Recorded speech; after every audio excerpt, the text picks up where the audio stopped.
ఈరోజు నేను మొన్న కూడా చెప్పాను, 2047కి భారతదేశం నెంబర్ 1 దేశంగా తయారవుతుంది.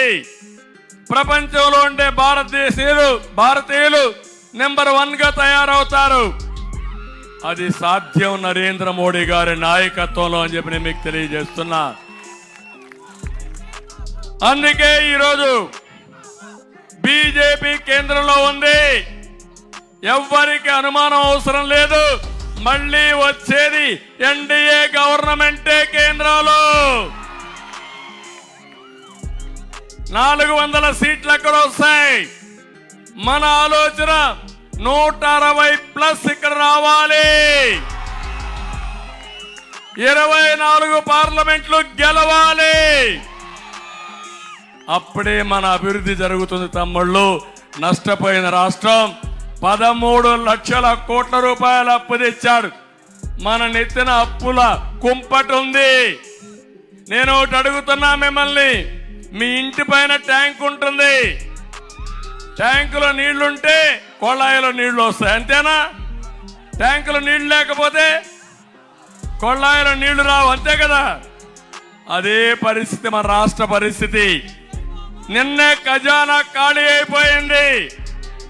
ఈరోజు 5వ తారీఖు ఉద్యోగస్తులకు జీతాలు వచ్చాయా తమ్ముళ్ళు అని మిమ్మల్ని అడుగుతున్నా.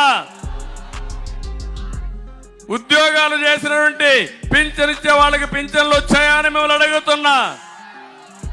నిన్న కూడా వృద్ధులకు వికలాంగులకు పింఛన్లు ఇవ్వలేక డ్రామాలు ఆడి శవ రాజకీయాలు చేసిన నీచుడు ఈ జగన్మోహన్ రెడ్డి అని చెప్పి కూడా నేను మీకు తెలియజేస్తున్నా. ఎందుకు ఈ మాట వాడుతున్నానంటే, ఎప్పుడు కూడా ఈ పార్టీ డిఎన్ఏలో ఉంది శవ రాజకీయం. తండ్రి చనిపోతే తండ్రి లేని బిడ్డను వచ్చి సానుభూతి పొందాడు. బాబాయిని ఈయనే చంపేసి మా తండ్రి పోయాడు, బాబాయ్ లేడు, ఓటీమని అడిగే పరిస్థితి వచ్చాడు. ఈయన చూస్తే నాకు ఒకటి గుర్తొస్తుంది. పాత రోజుల్లో నాగభూషణం అనే సినిమాలో విలన్ ఉండేవాడు, జ్ఞాపకం తమ్ముళ్ళు. వీళ్లే చంపేసి, వీళ్లే దండేసి, వీళ్లే సానుభూతి కోసం ప్రయత్నం చేసి ఆ కేసు ఎదురువాళ్ళ పైన పెట్టేసి ఆ రకం వీళ్ళు. అవునా కాదా మీరు?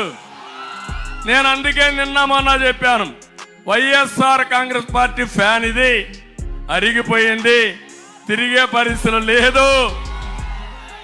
తిరగని ఫ్యాన్ మనకు కావాలన్నా అని మిమ్మల్ని అడుగుతున్నా. ఫ్యాన్ ని ముక్కలు ముక్కలు చేయాలి, డస్ట్బిన్ లో పారేయాలి. అదే సమయంలో జగన్మోహన్ రెడ్డి గొడ్డలు పెట్టుకొని సింబలుగా, ఎందుకంటే గొడ్డలి పోటు ఎదురు తిరిగితే గొడ్డలి వేటు.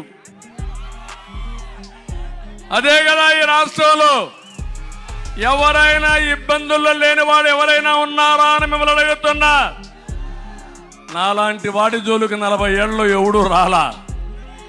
వచ్చాడు బచ్చా,